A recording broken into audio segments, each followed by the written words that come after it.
Yeah. Pro Fan Sports Podcast. Let's get it. Pro fans, tune into the program. Every single week, get the dope, fam. Sean on the mic, very flat too. Keep you updated, that's what we do. Pro fans, tune into the program. Pro fans, tune into the program. Pro fans, tune into the program. Every single week, get the dope, fam. Yo, what it do, everybody? It's your boy, John Altidor with Pro Fan Sports Podcast, where the fans of the pros go back at you with another one with my guys, Vlad and Barry. What's good? Yo, what's going on? Hey, what's up, everybody? How y'all doing? Excited and feeling great, as always, and, ready to get another episode going for y'all. Got another great episode coming up, and as you guys know, we are on to episode 62, the Big 6-2. The Big 6-2. Is that Joe Tooney? Yes, that's right. Joe Tooney. And I only know that because we brought that number up, I think, on like episode 60 or something. Right. Because yeah. You thought he was 60 and not David Andrews. Yeah. You got Ryan Wendell, who was a former offensive lineman from the New England Patriots. This was a tough one. I couldn't really come up with too many other notable 62s, for this number. Yeah, I mean, I hope that doesn't mean we're gonna have a bad show. Definitely. It won't. It's just one of those rare numbers where there's not a lot of notable players to mention. But I looked it up. There's a name I like, Charlie Trippy. Let's get trippy, yo. Charlie Trippy, I like that. Trippy. Yeah, you don't. And somebody by the name of Langer, Jim Langer, is a center. Career 12 seasons. Anyway, man, episode 62. We on and popping, dudes. What's going on with y'all? How's everything going, man? Y'all enjoying the basketball playoffs so far? We only had a couple games, but a couple good ones. Yeah, definitely excited about the NBA playoffs. The play-in tournament was pretty exciting. Playoffs are starting now, so definitely watching basketball. Yeah, no, I've definitely been watching some, the NBA playoffs. Without question, there's been some good, games, to start so far. To say the least, excuse me. I've been actually watching as much NHL for playoffs as NBA. Which is a little bit surprising because I usually watch more NBA playoffs than NHL. But definitely this year has been a little bit different. But no, just getting back to the NBA. There certainly were some great games that have happened, so far in the play-in tournament, with the Lakers and Warriors and then the Warriors and Grizzlies, and then obviously the Celtics, it was a good one. And then there were a couple, good ones, game ones on Saturday that happened that, really ended up, helping the start of the playoffs start with the bang. So I'm excited that the playoffs are here. Let's talk to the people real quick. So, before I even forgot to introduce the dang show, before we start off and everything, please make sure you are subscribing to the channel right now. All right, if you're watching, subscribe to the channel and also follow us on social media. We're on Instagram, profans_sports.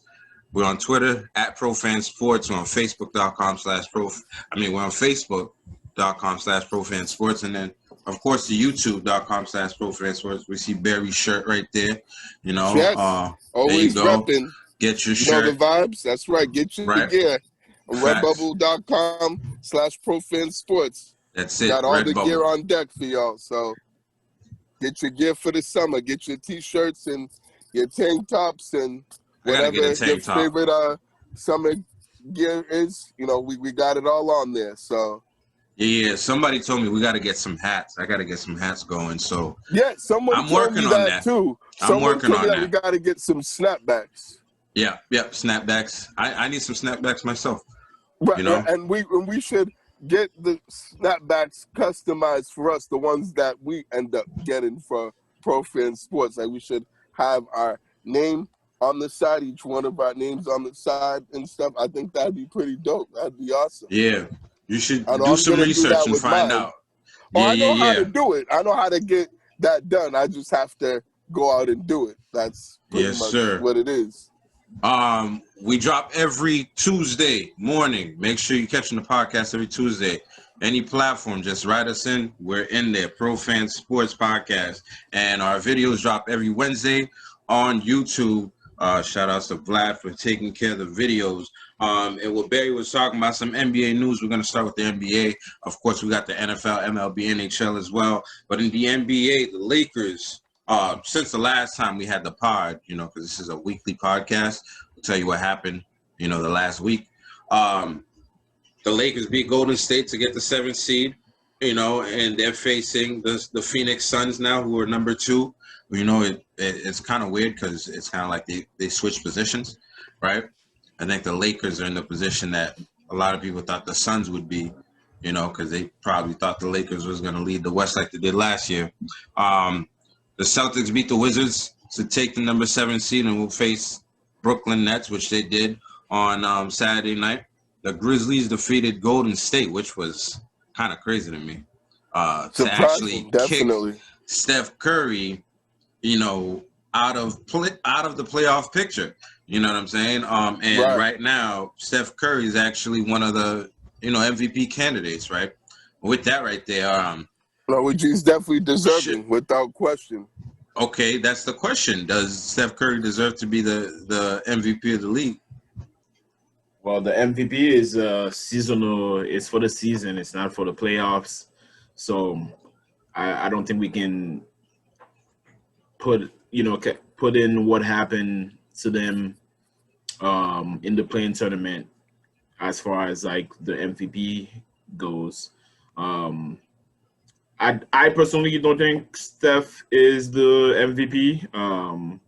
I think he played amazing toward the end of the year. I think he was unbelievable.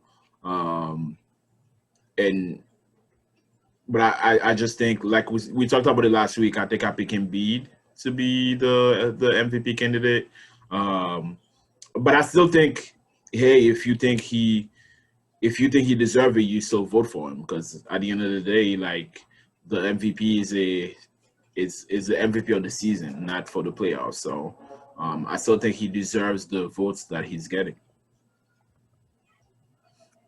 Yeah, no, I think he certainly, you know, deserves to be one of the finalists of, you know, the MVP this season. I think, you know, he's had a phenomenal and sensational year, and, you know, he's done a lot of great and special things, and, you know, played the best basketball of his career, arguably. You know, particularly the last couple months, where he's been the hottest player in the NBA, to say the least. And I think certainly without him, I think the Warriors are definitely a lottery team, to say the least, and probably one of the worst teams in the league with the Rockets and the Timberwolves. I think they'd be right in the same boat as them if they didn't have a Steph Curry. You know, so I'm not surprised that he was, you know, voted as a finalist for the MVP. Now, I don't think he'll get it. I think he'll get, you know, some votes, some first place votes, you know, for the award, but I don't, you know, think he'll end up getting it. I think I'm still gonna stick with what I said last week, and that I think Nikola Jokic is the MVP, and or, you know, at least should be the MVP, you know, for this season, because I think he had the, you know, most consistent, you know, season from start to finish, and didn't miss, you know, any games due to injury or due to COVID or anything like that. And as crazy of a season as it was, I think that's definitely something that stands out, and that is important, and that should be a factor when you're voting for the MVP. But most definitely Steph Curry is deserves to be on there, and I'm glad that he's on the finalist list for the MVP. Yeah, I like Steph Curry, man. But I think when it comes to him, we really need to keep the same energy. With past players that's performed at that kind of level and still was never mentioned as part of like the MVP. And I'm talking about, somebody like Damian Lillard, last year, who had pretty similar numbers to Steph Curry and brought his team. Yeah, look it up. It's pretty much identical, from every metric. I think he beat Curry in the rebounds category, I believe. Assists or rebounds, one of them. And he brought his team back in the bubble, in the play-in, and made the playoffs, right? Right. No, I hear what you're Golden saying, State John, but didn't make the playoffs at all. Right. No, I get what you're saying. Well, I get it. They made it in the play-in beat tournament by the Grizzlies. Right, which, I mean, the Grizzlies aren't bad. Let's not sleep on the Grizzlies. And John Moran went off. He was clutch, and he was a killer in that game. Like, let's put some respect on the Grizzlies and on John Moran. John Morant, you got Steph Curry and Draymond. Right, but that's it, though. The supporting cast for the Warriors isn't really that good. Like, it's okay, but it's... Who's John Morant got? Valanciunas, I think? On that team's not even relevant. Like, no one could, and people could care less about that team if Steph Curry was on there. They wouldn't even sniff the play-in tournament if he wasn't on there. And especially since there were no one else, they were not getting any consistent production from anybody else but him. So that's what I'm saying. He deserves to be the MVP. And I get Lillard had a similar season last year, but he had a better supporting cast, and he had a better team, around him than Steph Curry did this year. And I think that's definitely an important, factor and thing to take into consideration when, you're comparing the two. And don't get me wrong, I love Damian Lillard too, and he's one of my favorite players, and he did his thing last year and balled out.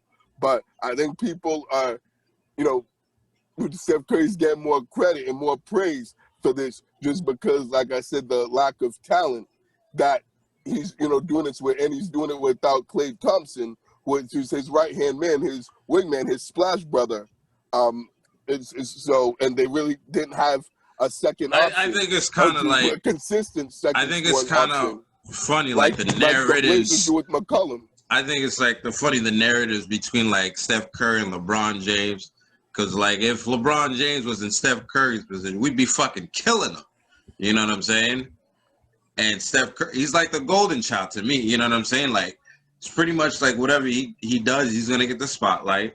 I just think we should keep the same energy. And he played great. You know what? Another person that led the league in scoring, Bradley Beal, was he mentioned as the MVP of the league last year? No, Washington sucked. But what did this team do last year? They didn't make the playoffs. Exactly. They didn't even make the play-in tournament. Didn't they make the play-in tournament? They didn't make it. No, not even the play-in tournament. It still stands that he was like the scoring leader of the. You know what I'm saying? Like he didn't get as much praise at all. But if you have a team that didn't make you can have a great season, but if you have a team that's like not even close to making it into the playoff, how valuable, no matter how, like your work is overlooked. Like no matter how valuable you are to that team, like your work is overlooked because your team is not making it anywhere near the playoffs. Like if it wasn't for this new play-in tournament, the Golden State Warriors would be in the playoffs. And that has a lot to do with Steph Curry. So absolutely, yeah, it does. Man, I'm with that. There is a play-in tournament, and they did not make the playoffs, man. And I like Steph Curry, like I said. I respect it. I just feel like, had other people been in that situation, I don't know if they're in a conversation like this, in my opinion, anyway. But they the Grizzlies beat them to get into the playoffs, and they'll face the Utah Jazz. The Wizards turn around and beat the Pacers, and they will face the number 1 76ers in the first round. The Pacers lost. Karis LeVert was actually held out of the game for health and safety protocol reasons, which is really fucked up in my opinion. Oh yeah, absolutely. No, I have a big issue with that. Definitely, it's not right. It's unfortunate that they had to end their season on that note, and one of their best players couldn't play because of that, and it ended up costing them. They didn't make the playoffs due to him not being on the court. So it's a bummer for the Pacers. Yeah, man. If I was the players, man, I'd be getting that vaccine as quick as possible, dude. But Absolutely. I'm not the players, so let's not even go there. So LeBron James, got into some issues last week, before the play-in tournament with Golden State. So he was photographed at a event, with a couple celebrities like Michael B. Jordan, Drake, right before the game, and that was in violation with the NBA's safety, health, and protocols, right? Mm-hmm. News came out that he will not face punishment for violating the the health and safety protocols by attending the event. And people like Charles Barkley is saying, the league is pretty much scared to suspend LeBron James, right? And how you guys feel about that? Does Charles Barkley have something in there? Well, they don't even have to suspend him. At least fine him $50,000, $250,000, whatever it is. I understand. He's not a repeat offender. If he was a repeat offender, then I would have definitely said suspend him. Was Lou Williams a repeat offender? I don't believe so, as far as I know. But did he get suspended? No, but he had to go through health and safety protocol and had the 10-day quarantine. Yeah, and so he pretty much had to go through the whole protocol process in order for him to play again. Did he get fined too?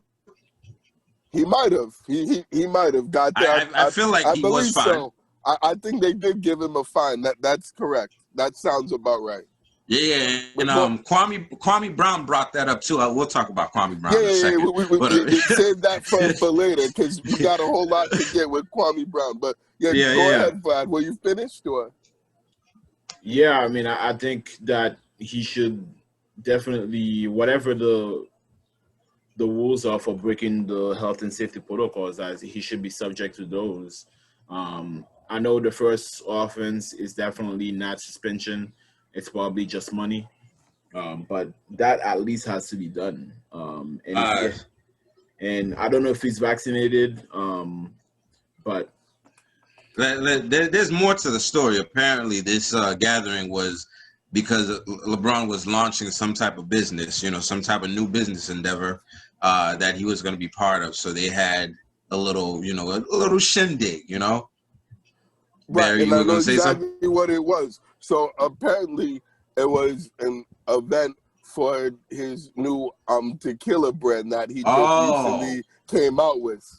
Right, he just launched this tequila brand and had this event, launching it and making it official and stuff. And then obviously had all these celebrities. The NBA really loves alcohol, don't they? Oh yeah, love the Henny, love the tequila. Yeah, oh yeah, they love it, but they'll find you if you smoke a little. Let's not even get there. Right. But no, I have a big issue with this. This is certainly not right, and it is a terrible look for the NBA. And I totally agree with Charles Barkley when he says that the NBA is terrified and scared shitless of LeBron, because they absolutely are. Because because don't sit here and tell me that if this is any other player in that league, and I get LeBron's not like any other player. He's LeBron James. He's the king. Like I get that, you know what I'm saying? He's different and all that, but still, like anybody else does this, whether it's a suspension or fine or health and safety protocols that they have to go through, like, you know what I'm saying? Something's going to happen to them. They're going to face some sort of punishment and some sort of consequence and going to be held accountable for their actions. And like you said, John, you were just saying, keep that same energy. Well, this is exactly why the NBA needs to keep that same energy. Like, this is a perfect and prime example, Exhibit A, of them not keeping that same energy and not holding, someone like LeBron James accountable when they should. And you just said Karis LeVert missed, had to miss the last couple of games for the Pacers in the playoff games because of health and safety protocols, in which his team, they beat the Hornets, but they ended up losing to the Wizards and didn't make the playoffs because of that. Like, he should either, be the $50K fine, which is the heftiest fine that you can give a player for an offense like that. That's what, believe James Harden got for, his incident that he had beginning of the season when he was dogging his way out of, Houston to go to Brooklyn. And I believe Lou Williams got the same fine as well, or something similar to that. But he should have at least gotten that, or at least missed a game or something, not just, because it wasn't, we didn't see it as a threat for it to spread, for the virus to spread around the team. Like, how can you say it's not a threat when, like, that's ridiculous. Like, it makes no sense. Like, that, it pisses me off, John. It really does, man. I got you. I definitely think, there's, I don't have a problem with it, but listen, I don't have a problem with it because LeBron is a grown man. He's a multi-millionaire. He could have taken all the precautions he wanted to be at the event. But, like, keep the same energy. You know what I'm saying? Like, I don't care if you don't fine guys. You know what I'm saying? As long as guys are being responsible and things like that, I'm not for anybody getting, fined and taking money out of their pockets, taking money out of their kids' mouths and stuff like that. I'm not a big fan of the fines, that guys get all the time. But keep the same energy, And I definitely think, the leagues are, hypocritical for what they do. And it's not a good look for them because everything's not uniform. You know what I'm saying? Like, there are guys struggling to make that money that get fined. We know LeBron's not struggling to that's like 50 cents to this guy. You know what I'm saying? He's never going to struggle in his life. Exactly. Right. So, NBA. John, they got to hold these guys accountable. Like, everybody. That's simple as that. Everybody. That's simple. Yep. Somebody that did get fined was Nate McMillan, the coach of the Atlanta Hawks, right? He made a comment about the Knicks that the NBA frowned upon, and he got fined $25,000. So, if you're not LeBron, that ass is getting fined. Exactly. Right. You won't be getting held accountable. You will be persecuted. Right. And you'll be feeling it in the wallet. They're going to hit you where it hurts. Right. That's right. Marv Albert is set to retire after the NBA playoffs. Legendary announcer, getting ready to call his final game. So, I know the NBA family will miss him. Chris Webber. Big shout out to him. Big shout out. Facts. Chris Webber and TNT have parted ways, and he will no longer be announcing games. I know a lot of people are happy about that. It is what it is. Including myself, absolutely. What happened? Why did they part ways? I mean, why not? But did they tell us why?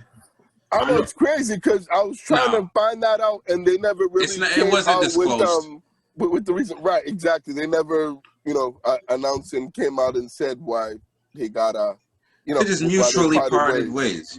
It's like a breakup. Right. And I had a feeling because he didn't announce any of the March Madness games, and he usually announces for TNT some of the March Madness games. So I don't know. It may have something to do.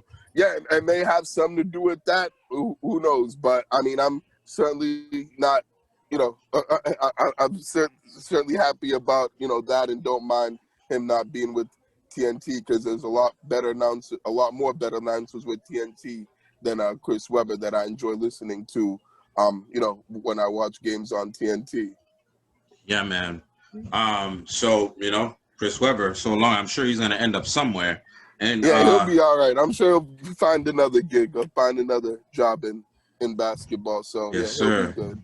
The NBA awards candidates have been announced, right, for the NBA awards. And the most valuable player, the finalists were Steph Curry, Golden State Warriors, Joel Embiid, Philadelphia 76ers, Nikola Jokic, Denver Nuggets, the NBA Rookie of the Year, LaMelo Ball from Charlotte Hornets, Anthony Edwards from Minnesota Timberwolves, and Tyrese Halliburton from Sacramento Kings.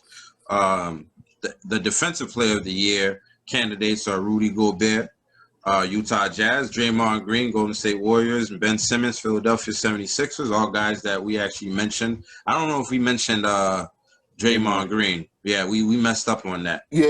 We definitely messed up, but I know Definitely. Barry mentioned Ben Simmons, or one of you two mentioned Ben I Simmons. believe it was Vlad that mentioned Ben Simmons, right? Mm-hmm. And he's definitely deserving, but I don't know how we missed Draymond Green because he's definitely one of the best he's defenders the best in the league. He's the best elite defender. He's the best NBA defender of all time. He said that, Yeah, so I don't know about all that, John. That's going a little bit too far, neither. my friend. Me neither. Most improved player is going to, the finalists are Jeremy Grant from Detroit Pistons, Michael Porter from the Denver Nuggets, and who's been going off since Jamal's been out. Julius Randle from the New York Knicks, who definitely deserves something like this. The NBA Sixth Man of the Year, Jordan Clarkson, Utah Jazz, Joe Ingles, Utah Jazz. How you have 2 6-man candidates? Makes no sense. That's what I was saying. I'm like, what? Like, I've never seen that before. 2 6-men on the same team. Sometimes one starts, sometimes one doesn't. That was. I guess so, but still, I think Ingles usually starts. So I'm surprised that they had him as a finalist on the list because Jordan Clarkson, I know, usually comes off the bench for them, and and is the first guy off the bench in their rotation. So that's really weird and awkward to me. Well, maybe they both come off the bench and they have similar numbers, so you got to include both. Well, Ingles is a starter usually, so I'm surprised they had him on What there. if they've played the 6th man? What if they interchange? Like they've all played enough games to actually qualify in that role. I guess so. I guess that must be it. I guess, man. I think that's what it is. Yeah. That has to be. That only makes sense. Derrick Rose, New York Knicks, which is absolutely fucking awesome. That he would be in a position like this, like the guy, he's overcame so much stuff, just to be here again, Who did they put him on? New York Knicks for 6th Man of the Year. Oh, really? Yeah, that's awesome. I thought it was someone else, but shoot, good for D Rose. That's great. Man. That's really good. I'm glad that they got him on there. He definitely deserves it, without a doubt. Finally, Coach of the Year, Utah Jazz coach Quinn Snyder, Tom Thibodeau, New York Knicks, and Monty Williams, Phoenix Suns. All those guys are really deserving. All deserving, absolutely. Mm-hmm. And finally, the last bit of NBA news or drama, before I tell you guys, the scores, update you on who's leading their series and stuff like that. Hold on, Joe. Did we say the most improved players, who they were already? Yes, we did. Oh, okay. All right. I must we missed did. that. That's my fault. That's my Jeremy bad. Grant, Michael Porter, and Julius Randle. Oh, okay. Yep. Exactly. All deserving candidates. So shout out to those guys. I'm taking Julius Randle for that one. Julius Randle was nice, man. He had a great 4th seed. 4th seed. I don't know. He was battling with a lot of big names out there, man, and holding his own. So Julius Randle, he was balling for sure. He's come a long way, man, from being a borderline NBA player to being an all-star and best player on a team. Man. Definitely. He's been a beast and balled out this year. So shout out to him. He's definitely put in the work to get to where he's at now. Right. Before I give you the standings for the NBA playoffs game, and we talked a little bit about the Celtics and what they're doing, Kwame Brown, So, you know, Oh yes, I now we know, get to Kwame Brown. I don't know if, you know, that many people are hip to the situation, but I know, you know, us in the culture, we're pretty hip to the situation. And as we say, John, here on Propin Sports, if you're not hip to this situation about Kwame Brown, then you must be living under a rock, because this guy has Facts. been all over He's TV been on fire. and all over YouTube the whole week, all week He's long. been on fire. His name has been all over the internet. So you must be living under a rock if you haven't been hearing about this man for this week. So Kwame Brown, former first pick, you know, by who picked them? The Hornets or the Washington? The Wizards. The Wizards. Washington Wizards. By the MJ Wizards. picked them. Yes, MJ picked him. Yeah. Which I still don't understand that. So how did MJ pick him? Was he like the general manager or something? Because I know MJ was playing on the team. Yeah, but it's MJ. You don't think he's gonna have a say in? How the fuck? Anyway, this is how the league is like. Right. Come on, of course, you know, whether But Michael Jordan's a think... player or a front office, you know, executive, he's gonna have some sort of say, and that he's arguably the most powerful person that's ever played and been associated with the NBA. Like nobody has more power than MJ. Right, he's like LeBron, you know, like what LeBron is now. You know, that's what this guy was. Yep, you know, because we've been calling LeBron a GM for the longest. You know what I'm saying? Since, you know, he goes to teams and blows them up, brings guys in, ships them out, all that kind of stuff. So Kwame Brown was the number one pick. What year was that? Do we even know?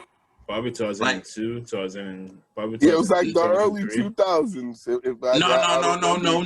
No. On the Wizards? No. On the Wizards? That was later on.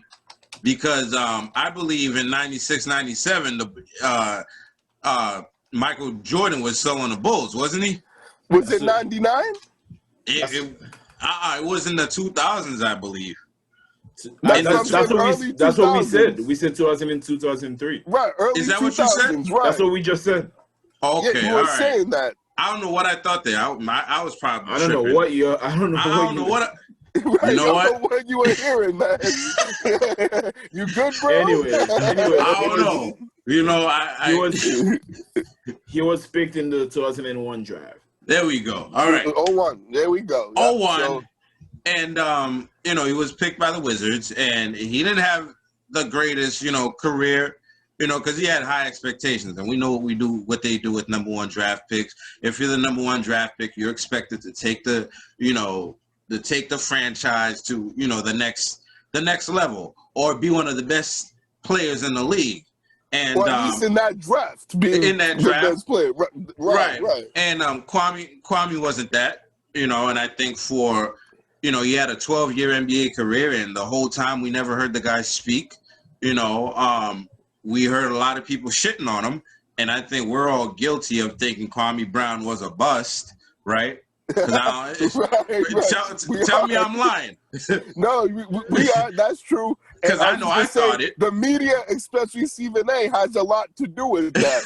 Because the media portrayed it and, you know, and made it seem as if he was a bust and as if he was a scrub and if he was garbage. Right. And I actually thought this until a couple years ago when Skip Bayless, Stephen A. Smith, and Jalen Rose were on like First Take or something, and that topic came up, and Jalen Rose was talking about how can you be a bust, you know, if you've had 12 years in the NBA, and that made a lot of fucking sense, because if you're a bust, you're probably like Anthony Bennett or fucking, you know, Greg Oden, you know, who else? That kid, Darko Milicic, you know what I'm saying? Adam Morrison. You know what I'm saying? Another one. There you go. Those guys are busts, like that were really high draft picks that didn't do shit in this league and never made a mark. They didn't even do anything in other leagues. You know what I'm saying? They're not even better than Jimmer Fredette. You know what I'm saying? Who's been freaking killing it out in China, wherever the hell he plays at right now. Let me ask you guys a question. So right, he was the number one pick, and he wasn't the greatest number one pick. He was, for most of his career, he wasn't the most impactful player on the court. Right. Would you compare that pick to LeVar Ball, like no, what's the Lakers? LaMelo? No, not LaMelo. Lonzo Ball. Alonzo Ball, yeah. Hell Lonzo Ball. no. Hell no. Nah, definitely not. Lonzo's good, Absolutely man. not. No, But as He's far not as a bust. no, I don't. I'm not. No, I'm not saying either of them are a bust. I'm saying, do you compare like the expectations around the number one pick and then neither like Lonzo Ball didn't. I don't think he's a bust, but I don't think he met that number one pick choice. He wasn't number one. He wasn't number it was one. Markelle Fultz. That was that's number true. one. He was number two. That's true. Right. Then Jason true. Tatum was number And even, 3, right. even Markelle Fultz is not a bust because he actually started coming around until he messed up his He's knee. been playing better He's as of been late, balling. Right. But would you compare the two picks? Nah, I wouldn't compare the two picks because Kwame Brown's situation was more polarizing because he was with Jordan.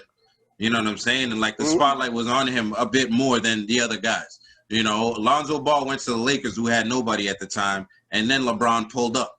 Yeah. You know what I'm saying? So like, but the spotlight's always been on Alonzo. Yes, but you're right, not as much. But it was still on him. But he doesn't compare to Lonzo because Lonzo didn't come straight out of high school.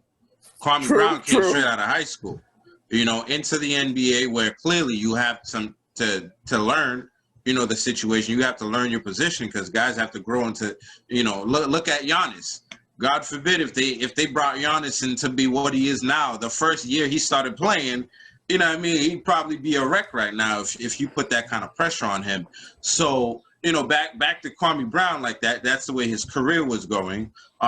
He ended up playing 12 seasons, and on all the Smoke podcasts, they had Jeannie Buss and Gilbert Arenas on the episode. And at some point, they had both of them? They had both of them. And cool.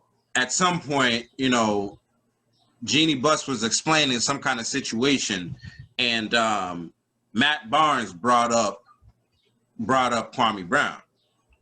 And, they kind of like dismissed him, like they talked down to him and stuff like that, and talked about how much of a bust he was and stuff like that. So according to Kwame Brown, he reached out to those guys and was basically like, why are you talking down to me like that? You know what I'm saying? Why are you bringing that kind of energy to me? I'd appreciate it if you wouldn't talk to me like I was nobody. You know what I'm saying? Like, this is a guy that played 12 years in the NBA, earned over $60 million. He has generational wealth, bought his mother, a house and stuff like that. And I guess they didn't do it, because Matt Barnes and Steven Jackson came out with statements, and they were on video talking about how we can meet up if you want to shoot the shoot the ones. Yeah, you want to box before we record the podcast and go on the show and record and talk your shit. Right. Right. They invited him to their shows. Steven Jackson said like, "You're a bust. I was never considered a bust. I was better than you, bro. You know what I'm saying?" And saying a bunch of stuff, and pretty much Kwame Brown just just exploded on these dudes. And if you haven't watched the videos, you really should watch. You should go right now and watch it. I believe he has a channel. Well, I don't know about right now. Finish watching the podcast first, and then you can go watch that. Right, there you go. Good call, Vlad. Good call like that. Right. Yeah, he has a YouTube channel which he just made, and it's has over 155,000 subscribers on it already. And this guy has just been dropping videos on the daily. He called Matt Barnes Becky with the good hair. I love that one. I crack up every time he says that. Every time he says it. He called Steven Jackson a fake ass gangster. Or a fake thug activist. A fake thug activist. He called Stephen A. Smith a lot of stuff. Yeah, he had a lot of names for Stephen A. Smith, a lot of different ones. A lot of names I don't even want to repeat on this show because right. Me either. You're gonna have to go on his YouTube channel and watch the videos and find that out. But I know you guys have seen it. What are your thoughts on it? Does Kwame Brown have a reason to be doing what he's doing right now? He actually went at Charlemagne and he unearthed this situation Went with out the whole Charlemagne. Breakfast Club. Yes. Did you see that one? The Yes. whole Breakfast Club. He went straight at their necks. Vlad, are you aware of what we're talking about? Yeah. Okay, good. Okay, I'm glad you've been all right. peeping this, Vlad. Okay, I'm glad you hit. So Charlemagne reported on it on their rumor report segment, and he actually brought up the fact that his father, had an unfortunate mishap with a woman, and he ended up serving life in prison. And his brother is doing life in prison as well, and Kwame Brown went crazy on him. Ooh, dang, he really went there, John, huh? Jeez. He served them up mama's cooking, wow. like he keeps saying. He was sprinkling he was sprinkling that seasoning, on these guys, like he says on Kwame Brown. Does Kwame Brown have a point in what he's doing? And what do you guys think about, all the Smoke podcasts and Stephen A. Smith, the Breakfast Club, ever since this stuff has started coming out? Because I feel like he's exposing a lot of people and what they've been up to and what they're doing. And I feel like he's opened my eyes to a lot of shit, that I was consuming. And I want to know what you guys think about it. I mean, I don't know. I just think that I understand the position that he's in because he's been the butt of every joke for his whole career. And he talked about some of the pressure that he was put in as an 18-year-old, being drafted in the NBA and how much pressure was put on him and how they treated him at the Wizard and how that affected him. And I understand all that. It's unfortunate. It's not, that shit could fuck you up. You know what I mean? The fact that he's there right now, he's doing good and he's not, he could be doing bad. Like after something like that, you could be like, you could go into depression and just not be, you know what I mean? So a lot could come with that. But at the same time, I'm like, the media is gonna say whatever they think of a situation. And I think, unfortunately, some guys end up being the butt of the joke. I mean, if you take, for example, JaVale McGee, right? JaVale McGee, for a long time, he was the butt of every joke because of Shaq. And he Shaq in the fool, yeah. Yeah, and he had to confront Shaq so that could stop, you know what I'm trying to say? And he was trying, and he was even saying that because of all the jokes that are being made about him, there's certain contracts he couldn't get. You know what I mean? That was like taking money out of his pocket. So I definitely understand what Kwame is going through, and that how the way the media portray him has affected his life, and you know what I mean? So his money. Yeah, but it's a double-edged sword, because we look to the media to hear what those guys are saying, but at the same time, the media can definitely affect those guys' lives. I think Kwame has all the right to be exploding on everybody. He's been quiet for a long time. Anybody that's quiet for a long time, they have a lot to say. They have a lot. They've been gathering a lot of info. Yeah. Yes, absolutely. They've been keeping a lot on their mind and a lot on their thoughts. I do think it's a lesson for the media, honestly. I think no matter how much you think a guy suck, I think there's a level of human nature that needs to be put in media, as far as like the way we talk about other people. If we're talking basketball, let's talk basketball and talk, okay, this guy might not be able to play basketball as well as the other superstars, but let's not like, attack the guy's life and who he is, and destroy who he is and affect his money, his family. You know what I mean? I think it's almost there's a little bit of bullying to it, honestly. So I think there's a fine line, and I think this is a lesson for all media platforms, including us. I know we make fun of Kyrie all the time. Kyrie might be coming for us. For real. He's fucking true. But come profane on, sports. everybody does that. And you know, Kyrie does like stupid things or Yeah, but things that it you doesn't know matter. are It worth doesn't matter actually though. criticizing. It doesn't matter. We It don't know doesn't what he's matter, though. going It's through. like, All right, know did you what I mean? learn anything? Did you learn anything from Kwame? It doesn't matter because it's like no matter, like if Kyrie's always getting, you know, attacked, or you know somebody's always trying to say something about him, eventually, you know what I mean, like he might come out and just start calling people out because he felt as though he was going through this, he was going through that, he was trying to do this, he was trying to do that. Anyways, my point is there's a lesson there for all media platforms on how we treat people and how we talk about people. Let's be How we talk about N'Keal Harry. yeah. No, but that's football though. God like, damn. no, It doesn't matter. What do you mean? So- What do you mean? Football? All right, so when we talk about N'Keal Harry, we talk about football and how much he sucks and how trash he is. We don't talk about anything outside of football. Like we're here to critique and to give our opinions and our thoughts on what these guys do during the game and while they're on the field and on the court. So That's hilarious, man. we don't talk about N'Keal Harry's life, you know, and stuff like that outside of football. I keep it strictly football with N'Keal Harry. So Stop I just calling want to him a make bust. that very clear Stop for calling him everybody a that's bust. listening to this podcast. Stop calling him. He is a bust, though. He is.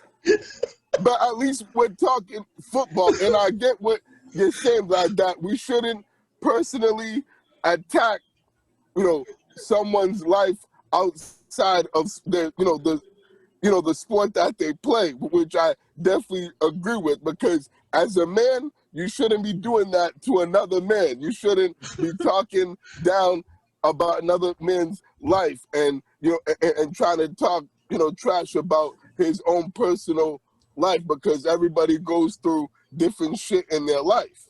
Yeah, no, I hear you, baby. But there's nothing wrong with holding guys accountable and criticizing guys for their play and their performance, during the game and stuff. That's what the media is supposed to do. Like, that's their job. That's what they get paid the big bucks criticize for. the analytics. Right. With what you see during the game, like that's the whole point of the media and their main, job, objective and description. So, I think with this case, with Kwame Brown, I can, definitely, understand it from his perspective, because these guys have been, coming at his neck for years. And I feel like he, just got to a point where he just got sick and tired of, hearing all these guys coming at him and how to defend himself, because every man and every person has the right to defend themselves if, there's someone's coming after them and they feel like someone's, talking about them and has their name in their mouth in a way that they shouldn't have, be talking to them and have their name in their mouth. And I think that was certainly the case in this, situation. And I certainly think, he's really, like you said, John, brought some, quite a few things, into light, in regards to, how the media, treats, players and treats, people. We definitely, since we're now part of the media, since, we, been doing this podcast for the last, more than a year, I think, we definitely have to be, aware of that, of, how we, talk about, these guys and stuff, and make sure we just, keep it, about sports and nothing else, because I think that's where it got to a point where he's like, all right, I've just had enough of your shit. Like, now I'm about to come after, each and every one of y'all and show y'all no mercy and hold nothing back. And, and that's why he's, gone off, because he's sick and tired of people continuously bringing, it up, the same things over and over again. when it's been years since he's been in the NBA and he's been retired for a while and hasn't been playing in the league for a while now. So it's like, why is that relevant? Why are we still talking about it? Why are we still discussing it when I've been out the league, for years, and I've moved on from that part of my life, and I'm on to something else. I'm on to another chapter of my life. So why can't we all just leave that behind us and move forward, as grown adults, as grown men and grown women, like we're supposed to, and keep it moving and keep it pushing. And so I definitely see the situation from that perspective. But it's been great entertainment though, because I've been locked in on most of, or pretty much all of these, videos that he's been saying, and they've given me some great laughs, and it's some great, enjoyment. So I'm definitely loving the, YouTube videos that he's been putting out. Even subscribe to the channel, so every time he drops one, I get on there. But yeah, I think that's pretty much what I have to say in regards to this Kwame Brown situation. It's definitely been an interesting one, to say the least. But definitely there's both things that we can learn from both sides of the spectrum, when it comes to the media and Kwame Brown. Yeah, I think I've had a lot of fun, watching Kwame Brown. I've had a lot of fun with how he's saying things. Yeah, me too. How he's calling them all sorts of funny names, all sorts of derogatory terms and stuff like that. And I think it's just different because we don't really see people talk like that so much, especially with guys in that kind of with guys in such high places, right? You don't really see people criticizing those guys so much. And I think for me, I was happy that he came out and stood up for himself. I think I just really appreciated like the deeper meaning of stuff that he was talking about. You know what I'm saying? He said that Stephen A. Smith went to colleges and was telling kids why they shouldn't go, play in the NBA, but he didn't tell them the fact that he's a kid coming from a high school that's getting paid more than a year than those people would see in a lifetime.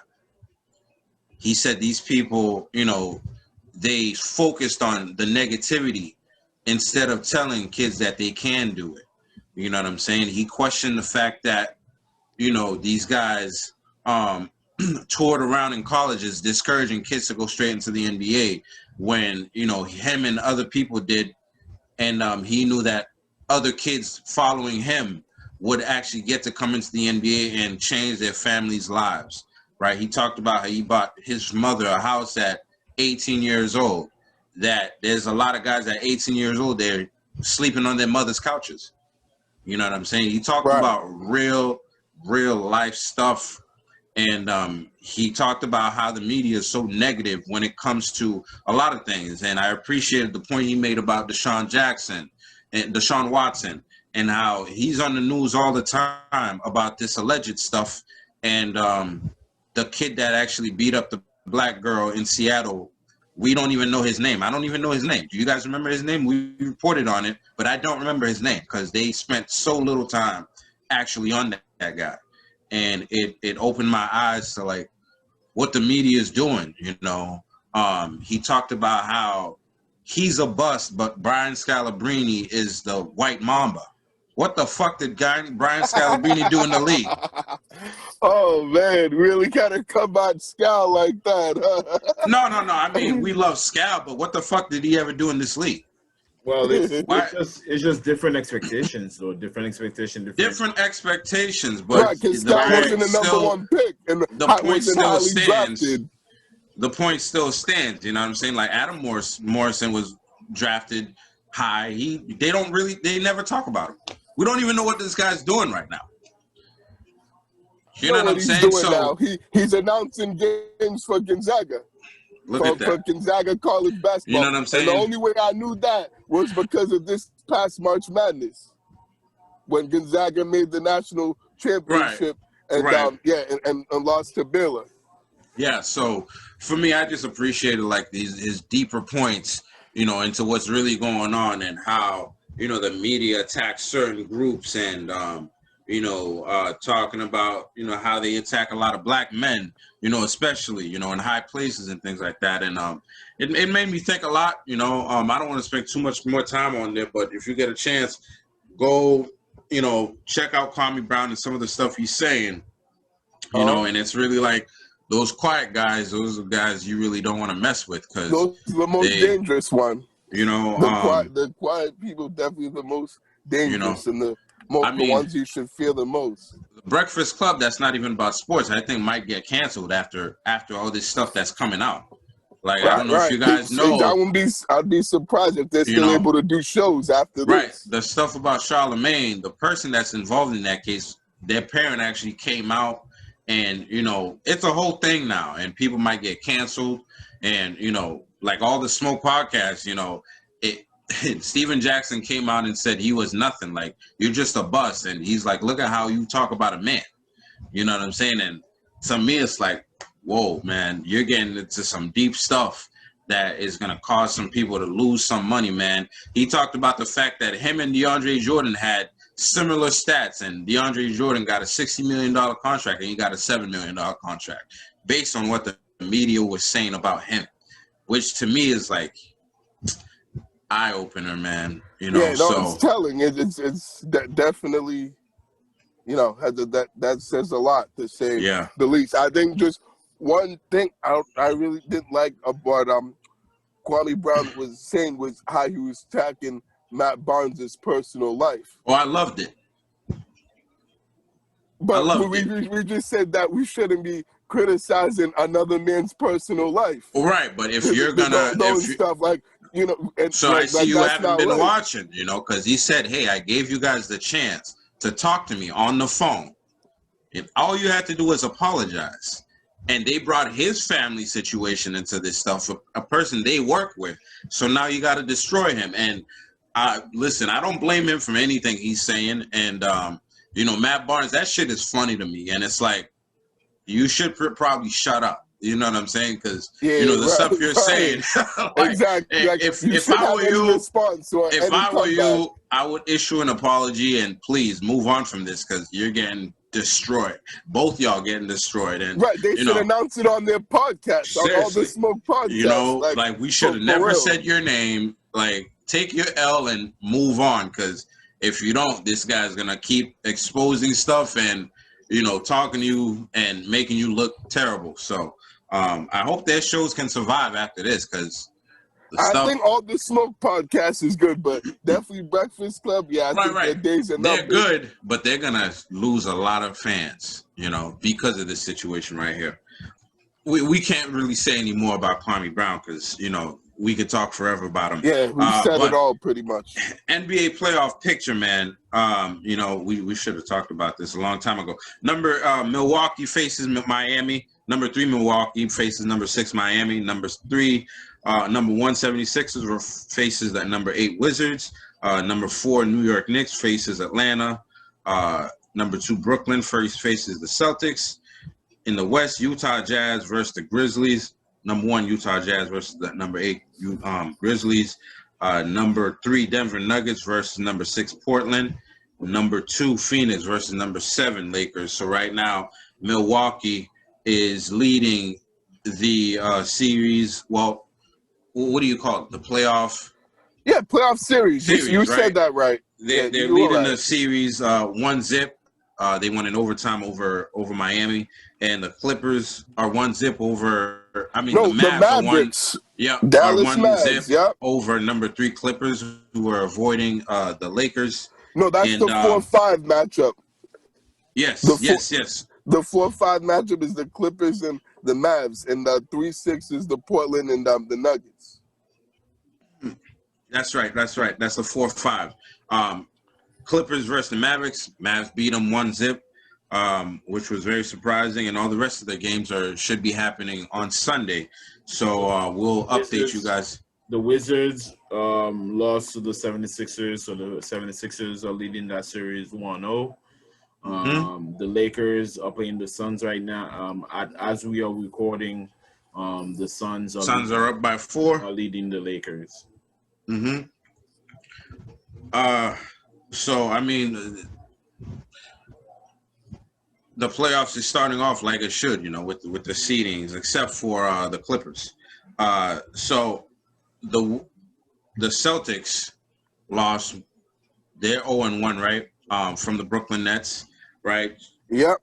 Robert Williams played and he scored 11 points and got 9 rebounds, right? Or no, he got 11 rebounds, 11 points. I forgot how many rebounds. You said it right. 9 rebounds and 9 blocks. 9 blocks. That's what I was thinking. Right. He had a block party last night. Y'all seen his block party? But they still lost. Yeah, still got the L though. They still lost. We didn't have the firepower that we need for the series, especially with Jaylen Brown. Can we take a game from these guys? Yeah, we can definitely take a game. I mean, if you look at that game 1, we played really good defense in the first half of that game. And guys were executing on offense. I think if we can keep doing that, if we can play the same defense that we played on that first half, we can definitely still – I think we can still not just one game. I think we can even still 2 games from these guys. I think so. I don't think we're getting swept. Man, now I couldn't disagree with that more, Vlad. With all due respect, I hear what you're saying, and I respect your point on that. But yeah, this is as crystal clear cut of a sweep as I've seen in the NBA playoffs in years. Like the Celtics they're not good enough to beat these guys, and I get that they competed and they played hard and and they had good effort and stuff, and I appreciate that. I'm glad that they finally show that they can play hard for a long stretch during the game. But I mean, at the end of the day, I don't really think it matters, guys, because Brooklyn's just too superior and has too much talent and is just so far ahead of us that it's just not even fair, I think. Like, Brooklyn didn't even play their best game. I thought they played well, and they still beat us by 11. So I just really don't see this being much of a series. The Celtics don't have enough. Like, I don't think, like, for them to actually have a series that is competitive, JT, Jason Tatum, and Kemba Walker need to do much better than what they did last night, because that's not going to cut it. This series might even end in 3 if they play like that, let alone 4. Like that's not acceptable for your top 2 players against a Brooklyn Nets team, a high-powered, Brooklyn Nets team to, show up, not show up really, and not be, effective and have really much impact on the game. But as far as the other guys, they actually didn't do too bad. So I really don't think, as much as I hate to say it, I'd like for it to be, a competitive series, because, I group of the Celtics, and I want to see them at least compete and play hard and actually, keep it close and not get embarrassed. But I just don't think that this team, even with Jaylen Brown, I don't think this team just has enough to keep up with the Brooklyn Nets. It's really that simple. I think you guys are going to be surprised. I think JT will definitely have one of those games where he goes off. Even if he does, it's not enough. Not enough. I'm telling you, I think it will be enough. I think if you look at how they played last night, in that first half, JT definitely was scoring, and in that second half, he definitely slowed down. I think if he can keep that up, I think that game would have been a lot closer. I definitely think, and I also know the Brooklyn Nets they're a firepower team, but they definitely can have their off nights. So I definitely think we can still at least one game. At least one game. Their off nights are better than our good nights. That's the problem. Yeah, I just think we're definitely gonna see at least one game. I think the question was if we can win one game, and I think I side with Vlad at least one game. I think what Barry was saying was right. Don't. Well, we heard you, Barry. That doesn't mean we're not gonna win one. I think we can win one, at least one, and if not more. I mean, fact of the matter is, though, we haven't beaten them all year. So right now, I don't see where that's coming from, But I think if they play a good game, like the first half was a good half. You know what I'm saying? Granted, the Nets were missing all types of threes in the first half, and then they heated up in the second half. But this is a team that's not that great defensively either.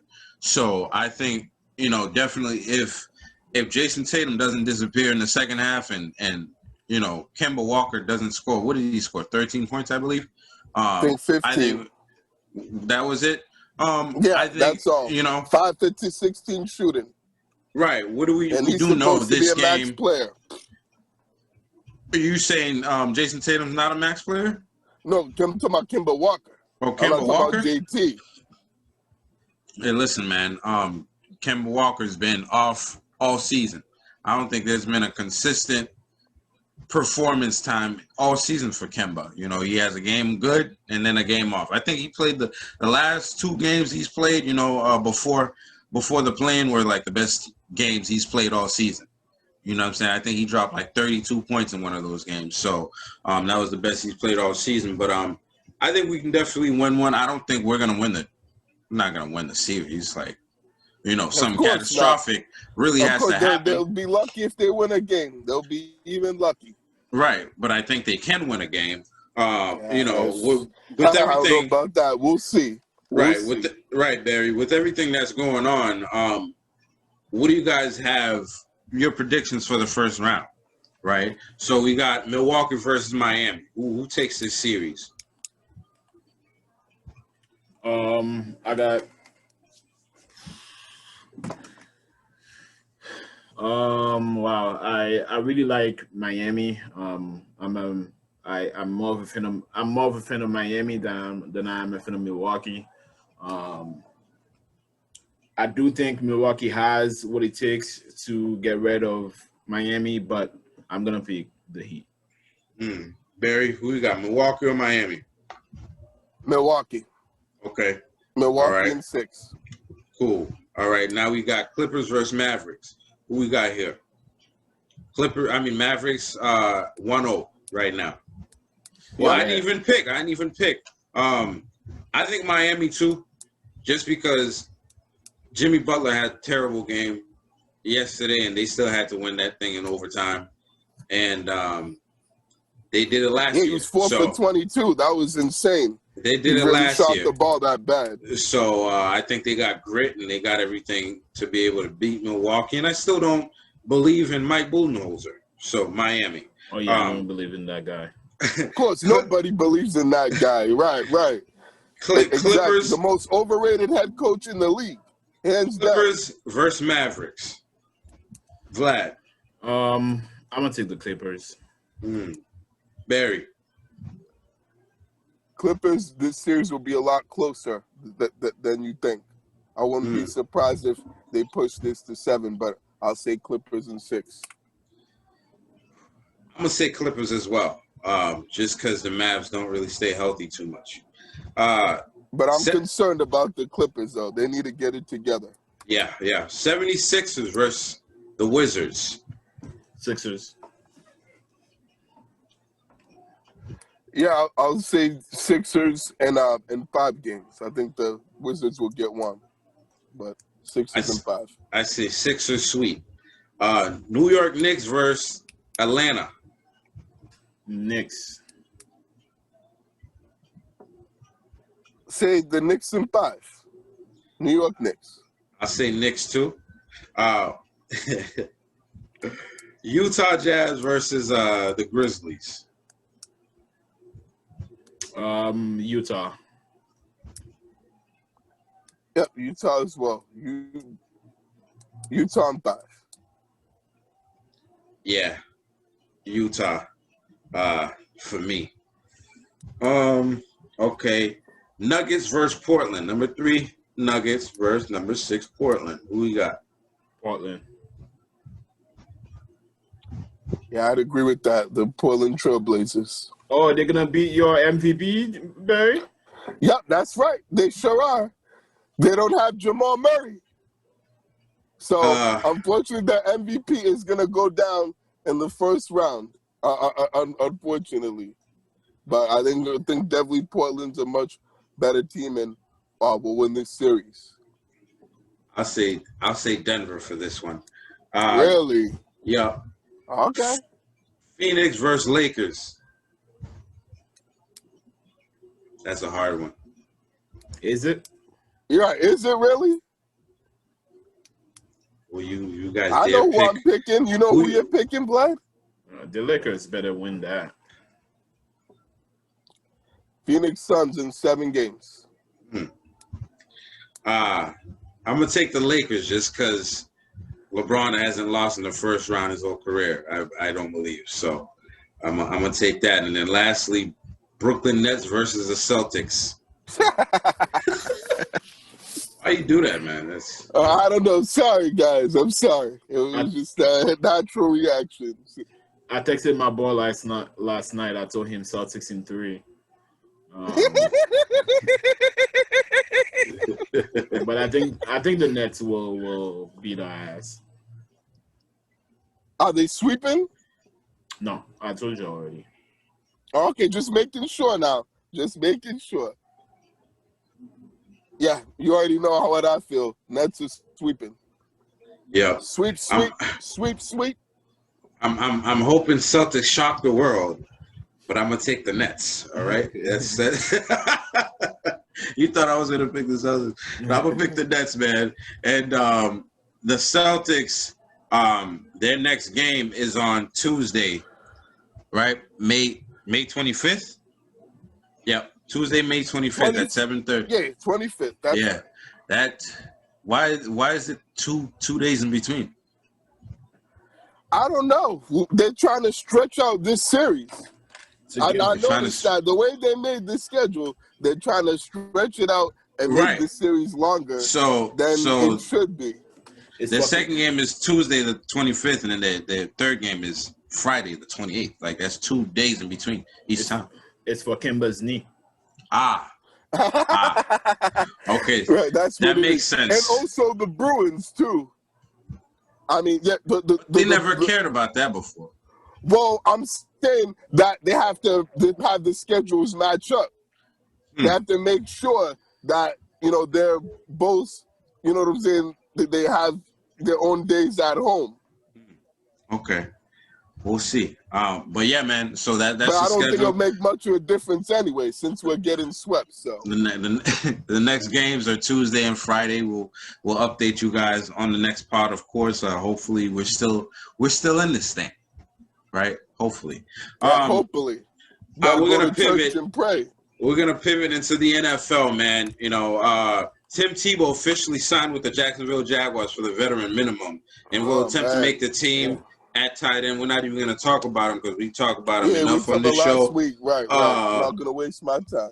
A real football player, a bigger name, Julio Jones, is reportedly on the Falcons trading block, and several teams have expressed interest, including the Patriots, Ravens, Titans, and several more teams.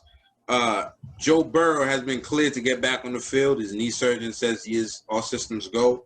Eric Fisher signed with the Colts, right? And that's it on the news for the NFL. But Julio Jones in a Patriots uniform, it came out that he would like to play with Cam Newton, and as of yesterday, it was rumored that the Patriots were working on a trade. I just don't understand why. Were you saying Cam Newton sucks? Me either. Why would I really? It doesn't make sense to me. What if that's his boy? I don't give a fuck. Exactly. Who cares? Like, what? Even if they're boys, like, have you watched Cam Newton play in the last like couple years in the last times that he's played on a football field? Like, have you seen the tape? Like, come on, bro. Like, what are you watching? Yeah, I'm really surprised by this news. I mean, it's exciting. Exciting. As a Patriots fan, if it happens, I'll be excited for it. Have a deep threat like that on the field, it will be amazing. I think it'll be amazing for Kim, but it also will be amazing for the rookie. You know what I mean? So Jones. I just don't understand why. I don't understand why. Like, if I'm a receiver right now, there's nothing about New England that's telling me let's go to New England. Not even the rookie? No, the rookie is the rookie. Like, I don't know what he's gonna be. That makes sense. Like, if somebody was here, I would 100% understand, but that's not the case. Yeah, I don't get why this is happening either. I don't know why Julio Jones wants to come here. I mean, I'm glad as a Patriots fan that he wants to come here, but I mean, we don't really have a quarterback as of right now, that can actually throw the football, accurately and effectively well. And it just wouldn't be, a good fit. I don't see this being a good fit in, our offense. I don't think it makes much sense for him to come here. There's other places that he could go to that would definitely, be much better options for him to go to, that he'll be much more successful, and have a better fit and better role. So as much as I hate to say it, like, yeah, he shouldn't come here. Like, just don't do it and go somewhere else. Like, he should leave Atlanta, but yeah, don't leave Atlanta and come to the Patriots. And that trade That's blasphemy, Barry. proposal, that trade out, please. How are you gonna tell Julio Jones you're gonna advise him not to come to the Patriots? Aren't you a Patriots fan? Because we don't have a quarterback, John. We don't have a quarterback that can throw the football down the field accurately and effectively. Why would you want a marquee player? I don't want him here. Why would you want a marquee player to sign somewhere else? Absolutely, if we had a better quarterback. So you don't want the best players on this team? Don't do that to that man's career. What? Don't do that to that man's career. You're going to go to a place that doesn't have a quarterback and a guy that can throw the football? So you would tell a good football player to sign somewhere else other than the Patriots? Because the Patriots, yes. Because you don't like the quarterback? It's a better fit. And they because have you don't like the quarterback that can throw him the football. I want him to go somewhere that he can do well, and that the quarterback that can actually get him the football and that can throw it to him accurately. What is wrong with that, John? What is wrong with that? Because you're advocating for a player that's really good at his position and a position that we actually really need. It's not a good fit here. It won't work out here. I don't agree with that. Unless if Mac Jones is starting, it won't work out. We don't know what Cam Newton's going to look like next year. Mac Jones is starting, cool, but I don't think he's going to be starting right away. How do we know that? I don't think. That's my opinion. I don't believe that he's going to start immediately. It's going to take a whole lot for a rookie quarterback to start, and Belichick doesn't like playing rookies like that. Unless if there's no other option and he absolutely has to play him and that is given no choice but to play him, and Kraft forces him to play him and puts his job on the line or something. So I think that, yes, Julio Jones should go somewhere else. I don't think New England's a good place for him to go, John.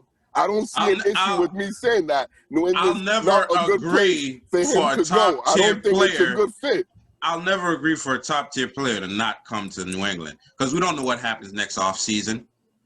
We don't know if we trade for a quarterback or Mac Jones. We don't know what he's going to be. We don't know the plan. So, why would I tell a top tier? Do we even have a plan? Yes, we do. We got a quarterback in the draft who's supposed to be the future. Let's see if he can develop. See if he can develop. Would it be easier for him to develop if we had a Julio Jones? Yeah, but that still doesn't mean that he's going to develop. It may be easier, but still, we don't know if the guy's going to be any good. So basically, go ahead, Vlad. I think Barry's crazy because y'all can call me crazy or whatever, but I don't think he should be here. I don't think he should want to come here. Y'all can say whatever y'all want. Go ahead, Vlad. Well, this is a podcast, so you're either gonna let us talk or you just gonna talk the whole time. So as a Patriots fan, there's no way I'm gonna tell a great player not to come here. Like, if he comes here, hopefully he makes the team better. I understand. I definitely don't understand what why you're saying. Yeah, exactly. I understand what you're saying, but as a Patriots fan, there's no way I'm gonna tell the player not to come here. If he comes here, maybe he makes the team better. Maybe he makes Cam Newton better. Maybe he makes Mike Jones better. But I'm gonna take that chance on my team. It's the team I root for. There's no way I'm gonna be like, go somewhere else. I don't think he should come here. But if he comes here, shit, let's make it work. I would love for him to come here. Like Cam Newton. I'm biased and I'm being blunt and being candid.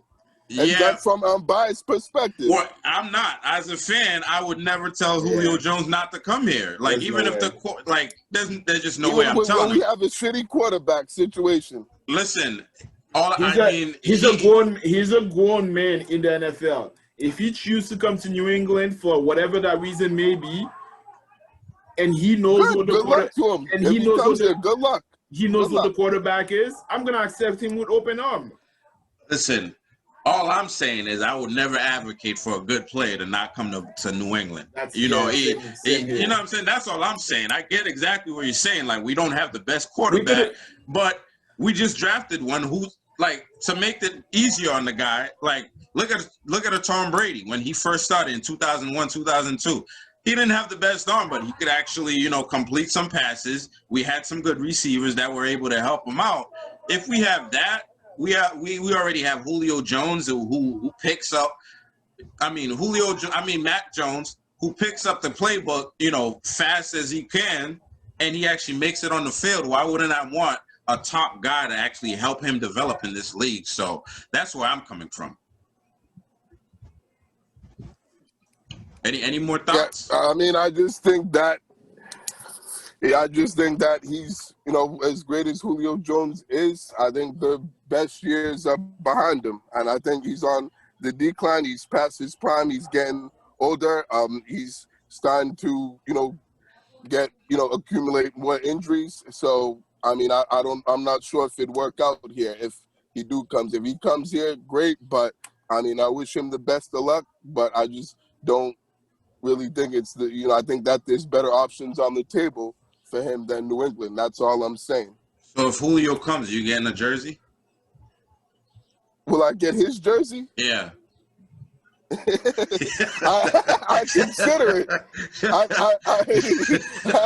I'd probably get someone else's jersey, but because I'm not really big on getting wide receiver jerseys, but I'd probably get someone else's jersey. Does he take Julian Edelman's 11?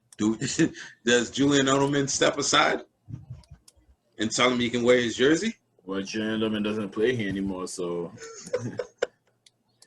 that's hilarious. Yeah, he's probably not going to get his number retired, so I guess he's going to take that. Well, go ahead, Vlad. Do the Patriots have retired numbers? I don't know. They have a few retired numbers. But John Hanna's retired. John Hanna's definitely retired. Steve Nelson's retired. Andre Tippett's retired. Yeah. Their numbers are retired? Yeah, their numbers. Yep, that's right. Mm-hmm. Correct. Yes, sir. In more Patriots news, they signed backup Brian Hoyer. Patriots are now. Oh God. maybe Brian Hoyer could get the ball to Julio Jones. Yeah.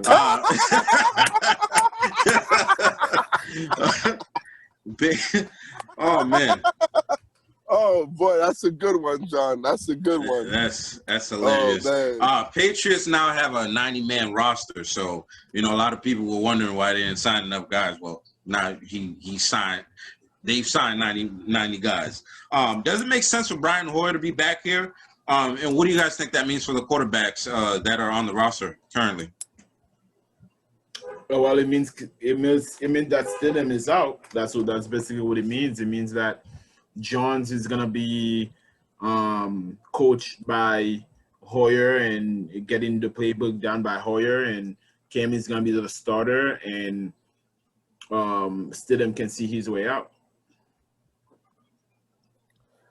Yeah, I really don't get and understand why they signed Brian Hoyer to a contract. I mean, if they want him to be a mentor and teach and help Mac Jones develop. But if that's the case, then why don't you just sign him as a quarterback coach? Because they don't have a quarterback coach on the coaching staff as of right now. So, like, they're really wasting a roster spot, just to sign a guy that, is going to be a coach and a mentor and actually dress during games, but not even going to sniff the playing field.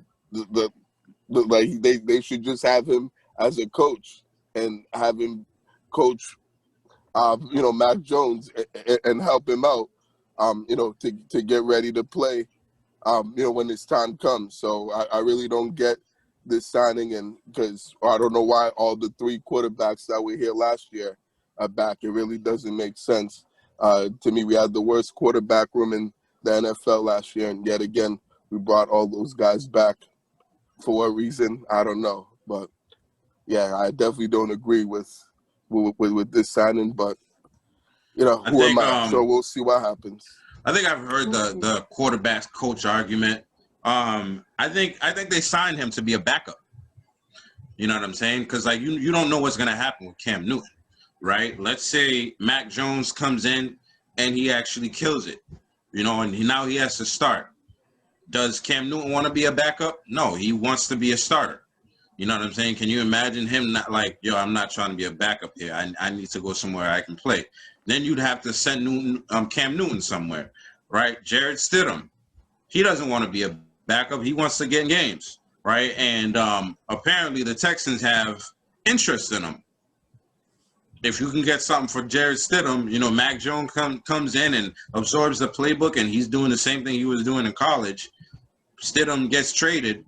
You still need a backup. So I think there's more to this than we know, since we're on the outside looking in. I think Bill Belichick is much smarter than us. We don't know what plans they got going on. Cam Newton did sign for backup money. You know what I'm saying? So, and they did pick a quarterback in the first round of the draft. So, is it too far-fetched to see that guy coming in? If Cam Newton gets injured, I don't think it's far-fetched. So, I think they brought him in as a backup. I think Stidham and Cam Newton definitely got to be on their P's and Q's, because now if you're Cam Newton, you got to be lights out, right? If you're not lights out and Mac Jones comes in and does a good job, you're getting taken out of the game, buddy. Especially if he understands the playbook more than you. And right now, Cam Newton's only been in this offense less than a year, right? And I don't think he knows everything about the playbook, which he doesn't seem like he's that kind of quarterback that like uses the brain and stuff like that. You know what I'm saying? He's not the intellectual quarterback. He's more of a, high IQ. Yep. He wings it. He's out there, beating you mano a mano. He's a man out there. You know what I'm saying? He's trying to run people over. So I think if Mac Jones comes in and he absorbs the playbook like they've been reporting that he can do, I think Cam Newton's in big trouble. And out of camp, he could be cut just so he doesn't have pressure over Mac Jones if they think he's the guy. You know what I'm saying? Can you imagine being Mac Jones and Cam Newton sitting right there every time you get off the field?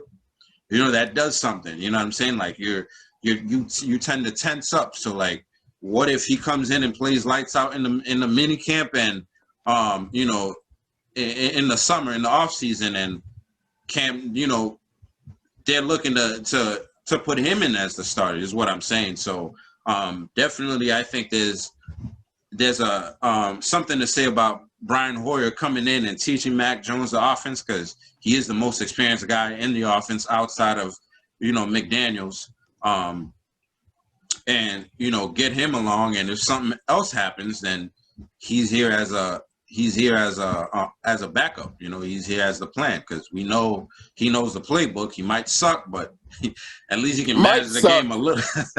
Might suck. At least he can manage the game a little. You know what I'm saying, Barry? I got you. But I just don't even want to see him as a backup. And I thought the fact that he didn't even dress and wasn't even on the active roster after that Kansas City game, which he shit on himself and wet the bed, I thought he was going to be gone for good, because freaking Belichick didn't even want to see the guy and didn't want to put him on the 46-man game day roster. Yeah. So the fact that he didn't even do that, and yet he still re-signed him and brought him back, is just appalling to me. I'm stunned by it. Yeah, I for didn't sure, see man. it coming. Yeah, but we'll keep you guys updated on what's going on with the Patriots as well as the NFL. We're, one more week closer to camp. I think camp actually starts next week on the 27th. So, The mini camp, yeah, the mini camp starts then. We'll see a lot of news start flying. We'll know very fast who's doing what on the field. If we'll Cam have a lot Newton more to ain't doing talk right, about. Exactly. if Mac Jones is killing it out there, we'll definitely talk to you guys about that. But let's pivot on to the MLB, where we'll update you on the Red Sox. Since the last pod, the Red Sox had a 3-game series against the Oakland A's, and they lost the series 2-1. They had a 3-game series against the Angels, and they won that series 2-1. Another series versus the Blue Jays, they won that series 2-1. And actually, they probably had the comeback of the year in that second doubleheader game against the Blue Jays. They had a 3-game series versus the Phillies. They won game 1, 11-3. And we'll update you guys on the other games probably, on our next podcast. Some of the upcoming games they got a 2-game series versus the Braves, May 25th and 26th. They got a 3-game series versus the Marlins, May 28th, 29th and the 30th. Some guys that are doing really well. Martinez, Bogarts, Devers, they continue to shine. Matt Barnes, he made 3 straight strikeouts in the doubleheader game with the Blue Jays, with the best comeback of the year so far for them. Barry, Vlad, you guys watching the Red Sox, what are you seeing? I haven't been watching the Red Sox, to be honest. I've been watching some hockey, actually, but no Red Sox right now. No Red Sox right now. It's early on in the season, so, Yeah. Yeah, it is. I've been watching a little bit of the Red Sox this week. They've been playing well.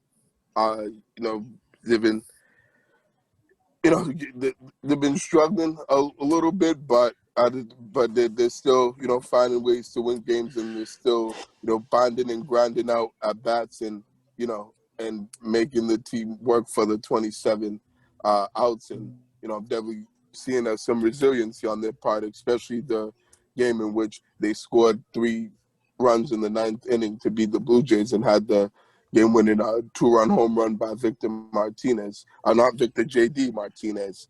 Yeah. Excuse me. Just dingers. Just dingers. That's right. Yes, sir. Yep. So, yeah, he, was a clutch and big-time home run for them. They definitely needed that, and that was I was even with 2 outs and stuff that were down to their last out of the game, and he came through for them in a big way. So it's definitely good to see him do that, and good to see that the team's still finding ways to win games, and and to fight back when they get down in games, so which is something they didn't do last year. So hopefully they can keep this up. And continue to play well. I think the starting pitching's been okay, could be better. It was a little bit weak this week, but I'm sure that they'll pick it back up and and get things going sooner than later. But yeah, so the Red Sox I'm definitely liking what I'm seeing from the Red Sox. Hopefully they can continue to play well moving forward. Yeah, man. Right now, they're currently the number 1 team in the league right now, with 29 wins. Still, wow, that's good. That is still number 1. Wow. They just became 21 with the win last night. You know what I'm saying? Okay, that's good. That's good. Yeah. Because they were number 1 last week, so I'm glad that they're still number 1 this week. So yeah, for sure. So they won the game last night, 11-3, and then they won another one 4-3. And they had doubleheader versus the Phillies. Phillies took the last game 2-6, so they've won that series 2-1 as well. So they they keep winning, man. Right now they're at 29 wins, and they're they're tied with the Padres right now with 29 wins. So Padres are number 1 right now. They're number 2 because Padres only have 17 losses and we have 19.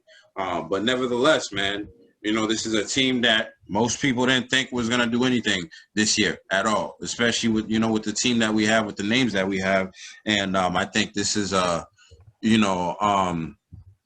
think a lot of credit goes to Alex Cora, you know, for his managing skills, you know, for bringing guys together. Like Barry was saying, this is a team that's been going behind a lot of times in these games. You know, we've been playing from behind a lot of times, but the team doesn't give up, and, you know, we rally. Somehow we win these games. So, you know, we'll keep you guys updated in the red hot Red Sox, man. Right, and one thing else? real quick I like about Alex Cora is that he's not scared to, you know, call out guys and hold them accountable when they need to be held accountable. I think that's something that I definitely like and appreciate that he does, you know, with all the players on the team. And I think definitely it makes them better, and they respond well to that. So that's definitely one of the qualities that stand out the most about Alex Cora to me. Yeah, that Alex Cora is the man right now. And lastly, with the MLB, Albert Pujols, who was recently released, he actually signed with the Dodgers, so he actually has a home. And I don't know, hopefully this is the last year, because, you know, when that starts I think this will be his last year. They just signed him for the rest of the season, so I think he'll you know, retire after this year. And probably pack it up. Because the rich get richer, freaking as if the Dodgers needed another bat and another good player on their team. Like they're already stacked and loaded as is. So it's crazy that they even had room for him, you know, to come on the team, because they already have a pretty damn good team, you know, even before him. Right. I mean, he shouldn't be doing much over there since he got released. But we'll see what happens with Albert Pujols. He could still, you know, hit he'll a home still run or two. contribute. You know? I think he'll contribute and do well over there, because they won't ask much from him. We'll see what happens, man. Let's pivot on to the NHL, where the Bruins are in the playoffs, man. And they've started off pretty well. They played, you know, their first game. They lost in overtime 3-2. But since then, they've won 3 straight games, right? So they won game 2 4-3 in overtime. They won game 3 3-2.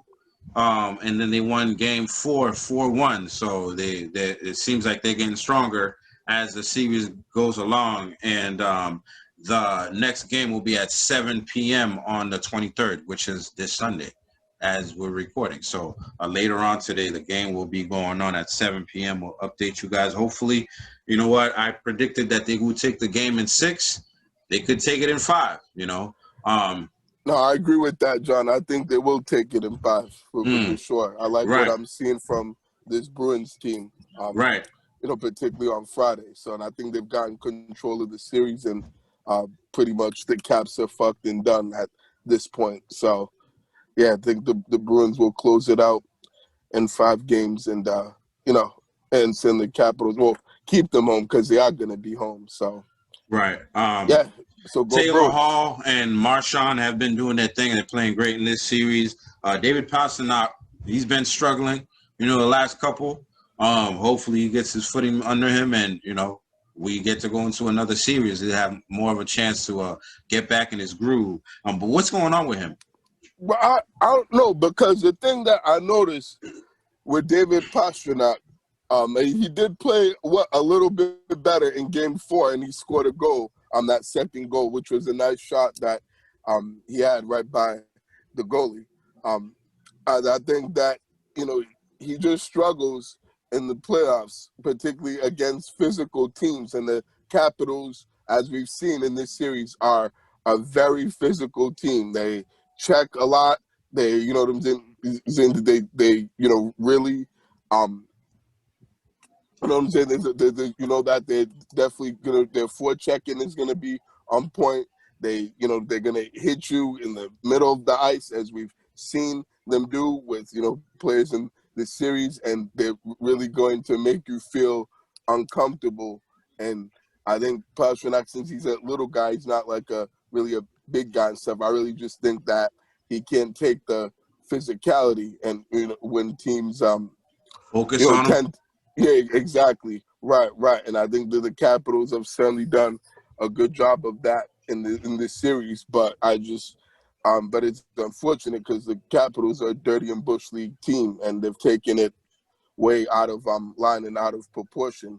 But, with Pastrnak, I think he just needs to, use his speed and use his skill to his advantage. He's one of the most skillful and talented, players in the league, and you certainly, is a great goal scorer. So I think he still needs to have more of an effect and more of an impact on these games. So definitely, hopefully, what we saw in Game 4, with him scoring that goal and having a little bit better of a game, we can see that in Game 5, on Sunday night against the Capitals. You know who's been doing good though? Tuukka Rask. Especially last game. Yes. He didn't have a lot of work, but he stayed focused in that game, That's man. true. So he did. He did. He's been solid. As a starter right now. He has. Absolutely. We got to give him props really with his due. No question. I mean, his goaltending's been really good in this series. We definitely knew coming in we had the goaltending advantage because the Capitals are playing backup goalies now since their starter got hurt. But he's certainly been locked in. He's focused and is definitely making all the saves he needs to, and it's really been vintage Tuukka Rask. Like, this is a Tuukka Rask that we like to see. He's definitely on top of his game now, and really doing well. So hopefully he can keep this up, and as we go in the later rounds, because that's the only thing with him is that as the rounds get later and the games get bigger and there's more pressure, he starts to fold under that and not play as well. So hopefully that doesn't happen this year with him. So we'll see how that goes. But I think that I also like that, particularly in Game 4, is that they on the power play, they were 3 for 5 on their power play, the Bruins, and their special teams is big. If you got to be able to convert on the power play and take advantage of those opportunities when you get them, particularly that first power play after Kevin Miller got hurt on that dirty hit from the Capitals. They scored on that power play right away and went up 1-0 and pretty much, never looked back. So if they can continue to play well on the power play and score when they get those opportunities, they'll definitely be able to, give themselves a good chance to close out this series in Game 5. Yes, sir. And now we pivot into the B Money Lifestyle Person of the Week. Do you have one, Barry? Or are we skipping that? Just had wanted to give a couple of, birthday shout-outs to, big-time players in Boston. Real quick, who had, birthday this week. First off, wanted to, shout out, Kevin Garnett. He, obviously, he just made the Hall of Fame last week, but big also ticket. The big ticket, that's right. One of the, best big men and power forwards to ever play in the game. Just had a birthday this week, turned 45. So definitely shout out to him, and, glad that he was able to enjoy that, moment and that honor he got in getting inducted to the Hall of Fame last week, with the others that were inducted in there as well. And then, also Julian Edelman, who just obviously recently retired from the Patriots, had a great career and is definitely a Patriot Hall of Famer and one of the best, slot receivers to play in this era.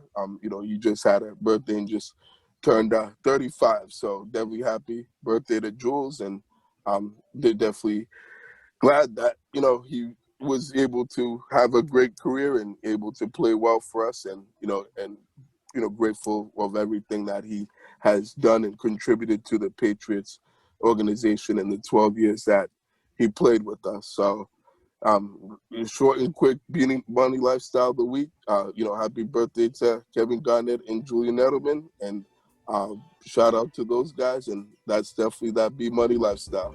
Yes, sir. Happy birthday to those guys, and that's going to be it for episode 62. As always, if you're paying attention, like and subscribe. Thank you for paying attention. Thank you for listening to us, and we'll catch you guys on episode 63. We out. Peace. Have a good week, everyone. See y'all next week.